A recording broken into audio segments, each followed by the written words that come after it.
Nous reprenons en Égypte, qui est fière d'avoir réussi la première vague de ses programmes de transfert conditionnel en espèces, communément appelés localement Karama et Takafoul.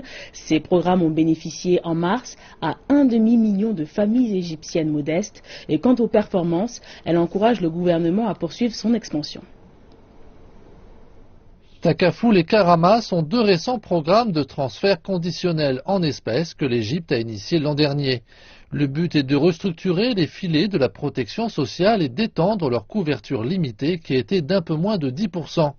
Les deux programmes bénéficieront à 1 million de foyers au cours des deux premières vagues.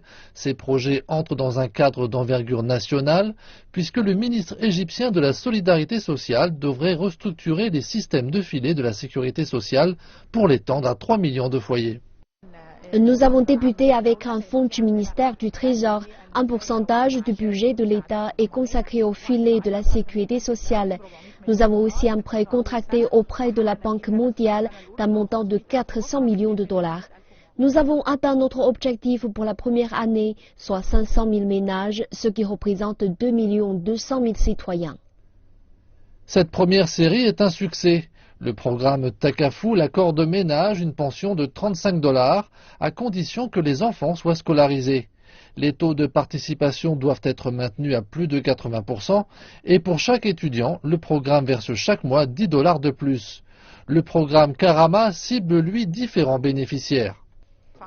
Nous avons débuté dans 10 gouvernorats en Haute-Égypte, dans les 930 villages les plus défavorisés. Nous assurons une aide financière aux personnes de plus de 65 ans qui ne bénéficient pas de la sécurité sociale, à ceux qui sont au chômage et qui ne possèdent pas de terres agricoles.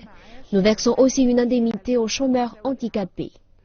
Une unité de vérification a été constituée peu après le lancement du programme. Elle permet de garantir que les fonds sont versés aux familles qui en ont besoin. Lorsqu'une famille est inscrite, c'est pour 5 ans et le renouvellement est possible si les conditions sont toujours réunies. Pour la Banque mondiale, les programmes de transfert en espèces, conditionnels ou non, ont permis une réduction de la pauvreté de l'ordre de 8%. L'Égypte prévoit de consacrer 10 à 15% de ses économies à réformer les subventions pour l'investissement social, dont le financement du nouveau programme de filet de la sécurité sociale pour alimenter la durabilité du projet. Il ne s'agit pas seulement d'un investissement en faveur des enfants, mais aussi pour l'avenir du pays.